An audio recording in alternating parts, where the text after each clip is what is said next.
Well, today's show is all about laying tracks. Let's bring on a man who can really lay down a track to introduce the show today. If you're not looking for trouble, you've come the right place. There you go. Right, so where am I? I am here. I'm going to lay it now. So what pins do I use? I'm not going to use copy decks. In the past, I've used these. And these, you put your nail in there, or your nail in your hole of your track. Get a little pot to put your nail pins in. And the ones I like to use are these, the Peco ones. And if you're outside, they do a brass version, okay? Now, so yeah, we've got the thicker pin by Hornby. They don't seem to rust, but they are a little bit noticeable, a bit more noticeable on TT. And they're all right. They're a little bit too short as well by the time you've got some underlay on. The pin that I'm going to photograph in the middle is the one I use, and the perfect size and diameter, head and length. Okay? And I've tried all three. If you've got a big thick baseboard to go through, or some very soft polystyrene or something like that, if you're going up an incline, you might want to use a longer pin for an incline, yeah? So if you're going up an incline, never take an incline up any steeper than that. These are great, Model Scenics, and they curve. They're great for inclines. And I've got them in the loft, but don't go any steeper than that. I think that's about 2 degrees, or 2% or something like that. You can see online there's different degrees. We'll talk about that at a later date. But yes, if you're going into something like that, use a longer pin.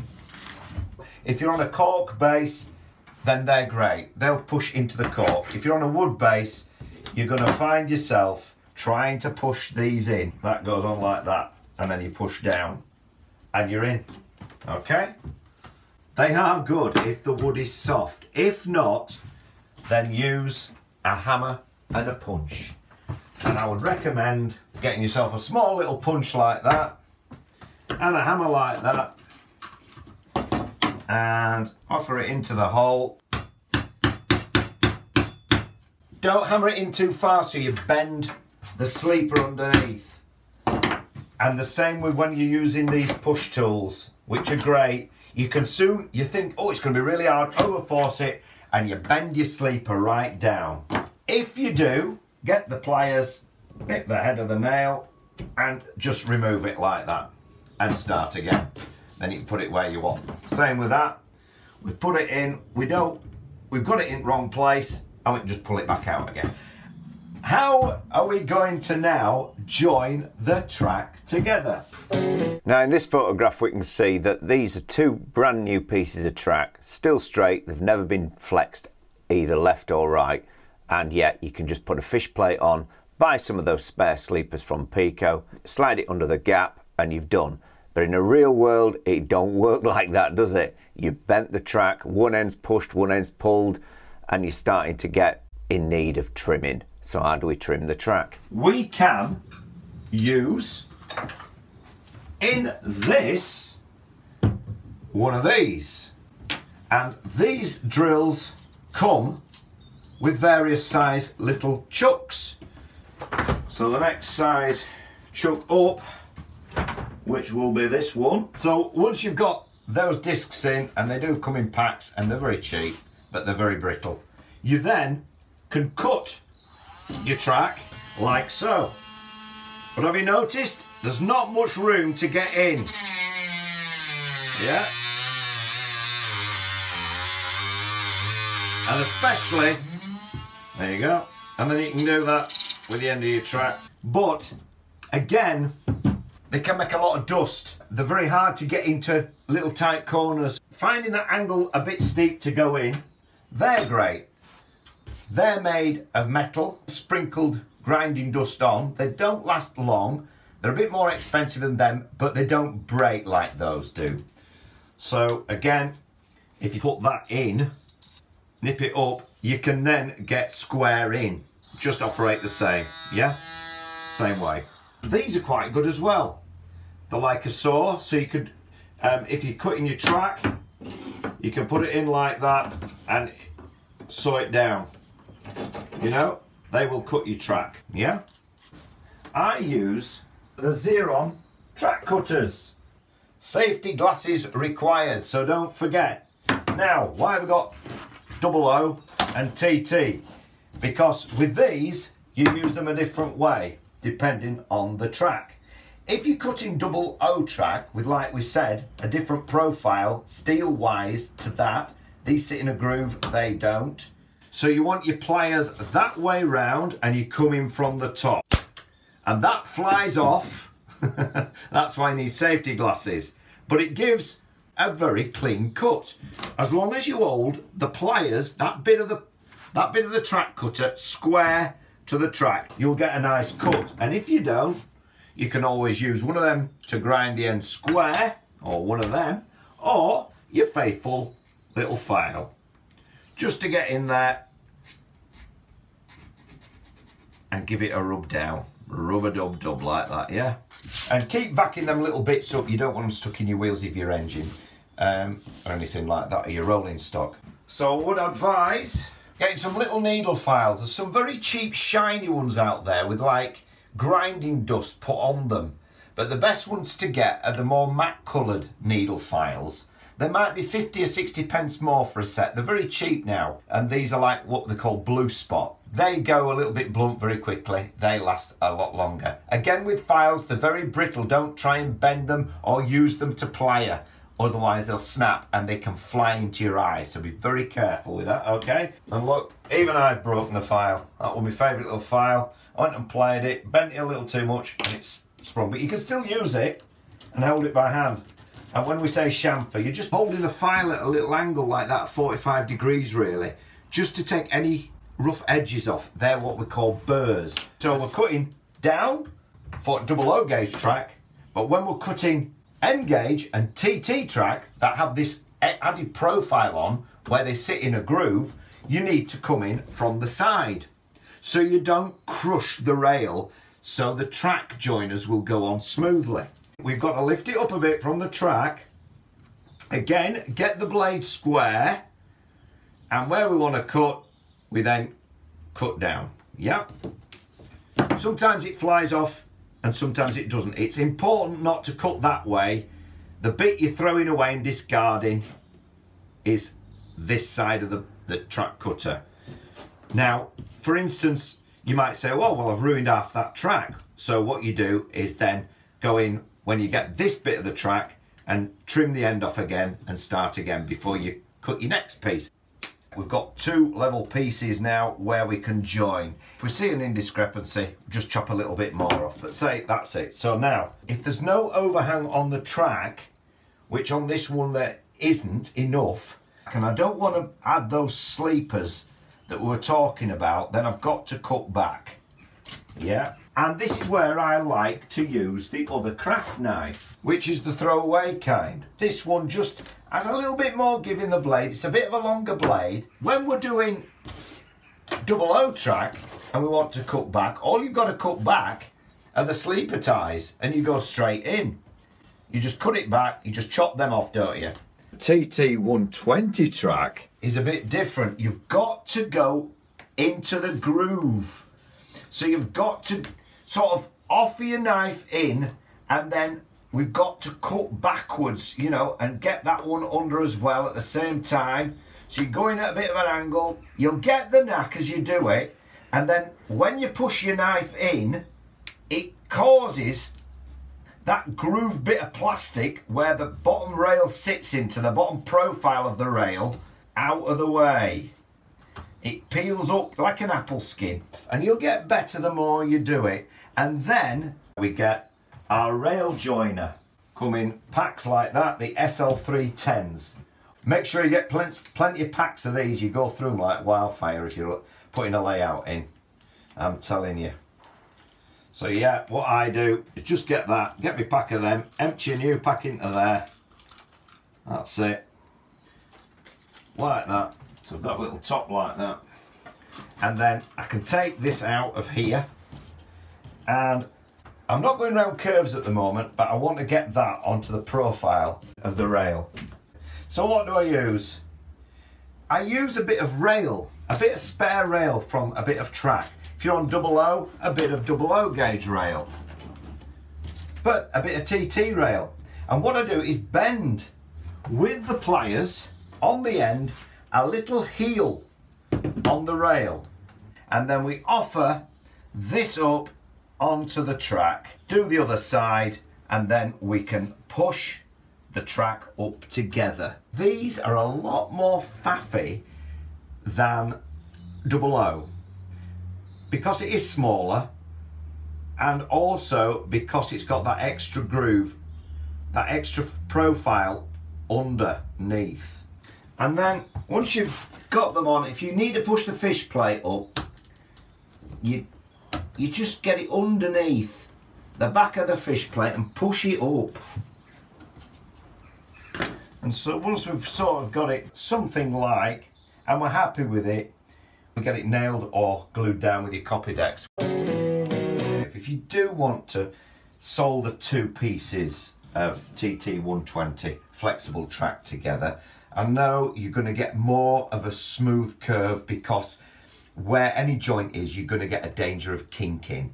And I managed not to get any kinking by using some radius gauges once the track was laid, putting a few extra pinholes in about 30 mils apart, and then as I get the radius gauge in, and you've got to work it in, it clicks in, get it in both sides of the track, you've got your fish plates in, you've cut it, you know, you've got it offered up, but as soon as you take that out, it's going to spring. So as you're laying it, and as you're putting your pins in, you might knock a pin in here, and then just move this up again and put it here, knock another pin in, so it's holding it all the way up to the crucial point, and get, I would say, your pin in last 2 sleepers back from where you're joining it, and then just knock your pin in with your radius gauge on this side still in place to hold it as long as you can. Hold it even with your fingers as you knock your next pin in, and that way I didn't really get any kinking as such. And yes, if you're going to solder it, then take 2 brand new pieces of track, no foam backing, no dropper wires, offer your fish plate onto the overhang of the newly unboxed piece of track, and make it sure it's halfway. Offer the solder onto the bottom or the outer side, as we've said, of the rail. You don't want any debris or anything getting in the way of the wheels and flanges as they run down the track. So that's why we do that, as we said. You're going to then have that gap that you're going to need to fill with a sleeper off an offcut, or off some of those spare sleepers that you can buy from Peco. And at this point, turn it over. You can put your foam back in right the way down. Don't put your dropper wires on yet. Just begin to bend from the middle out, because it's going to take a lot more time and just manipulation, because the rails can only come out and contract as you bend at those far ends, not here anymore because they're soldered. So you're not going to get that give, you're going to get a nice flow, yeah, and you're not going to need to put the extra sleeper pins in, because it'll just naturally bend as this rail naturally bends.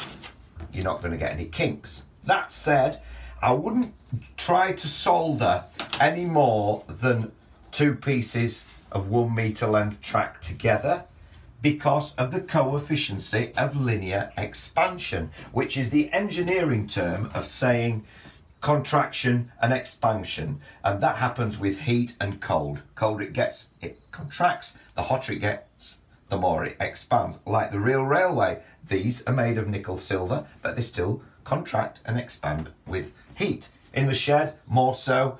In the loft, more so. In a bedroom, not as much so, but there's still going to be that little bit of give and take. And you could run the risk of, if you soldered all your track together, that you're going to get some bowing and flexing, and all your rails will end up looking like a surf scene. And you don't want that. So, that has covered that, I do believe. We'll hop back up into the Mac cave here to look at the TT120 layout one more time, and don't forget to leave a little gap at the end where you join your track, and that way you'll avoid, if your room or area where you've got your layout heats up considerably, bowing in your track. If it's cold, track shrink, so don't overdo it. It's advised as well for double O to use a credit card thickness.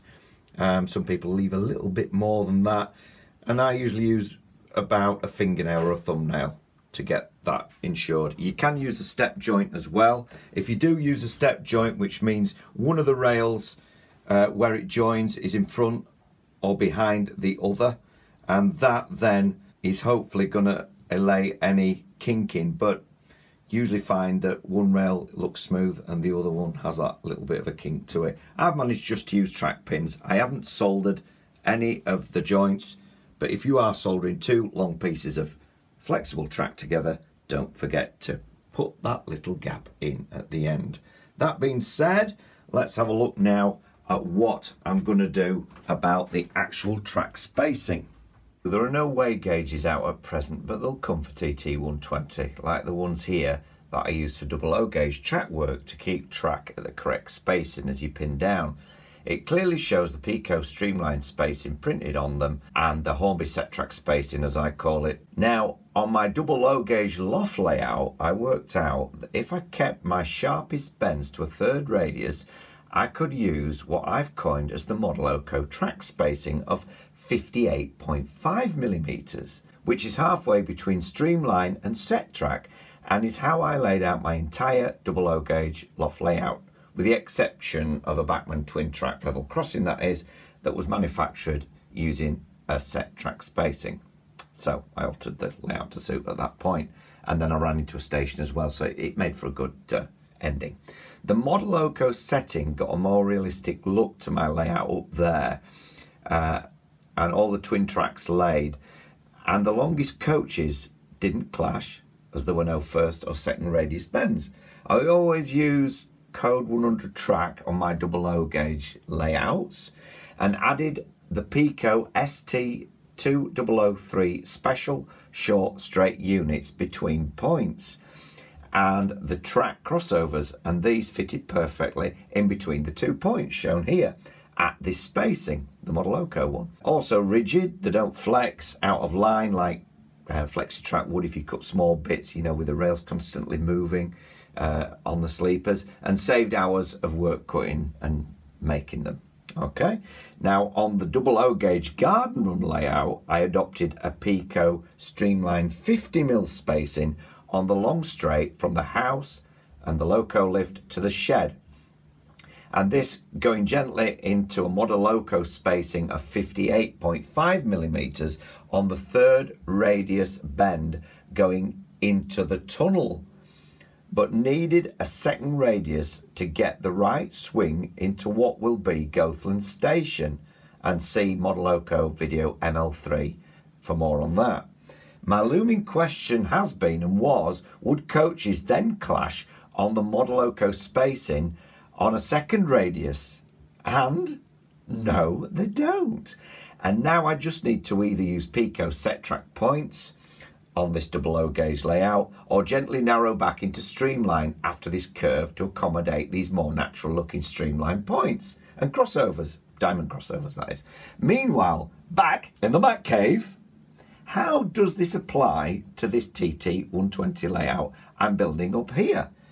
Well, yes, I do know TT120 geometry is a bit different, but on this TT120 Mac cave layout, I'm hoping to use the same equation again to reduce the gap down between tracks on the second radius bends to a more realistic Modeloco track spacing look, which works out to be 39.5 millimeters, and which again is halfway between the Peco 36mm Streamline spacing in TT120 and the Hornby set track spacing, as I call it, in TT120 of 43mm.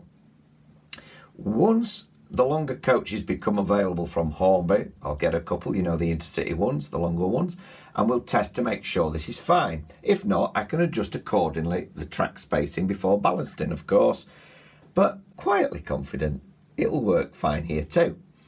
As with the double O gauge Goathland shed station, then the second radius bends will then sweep gently into the Streamline spacing of 36mm up here on the TT120 layout for the longer straights that I'm showing here, and so avoid having to cut and fit any really small pieces of track to any streamline point or diamond crossings or whatever, as these will be very small indeed, look out of place and be tricky to fit, especially when you start adding the fish plates at this length of track. Just wouldn't look right, would it?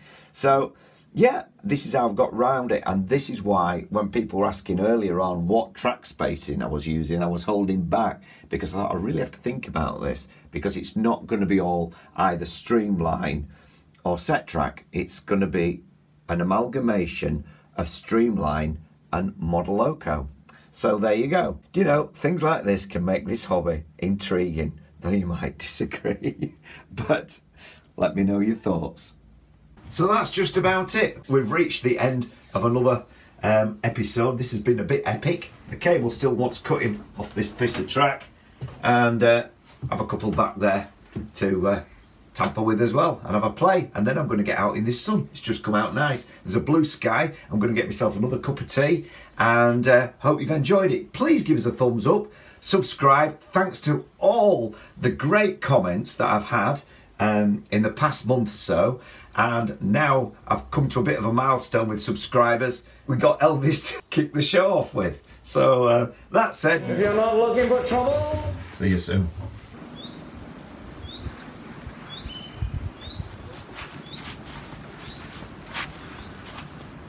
Hello, Snowy.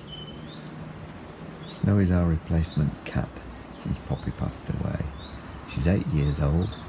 We got her from a sanctuary, and she's settled in really well.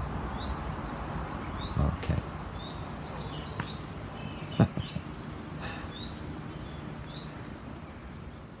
Please give us a thumbs up and subscribe, and we'll see you on the next one. Toodle pip. I tell you it's easy if you just stick around.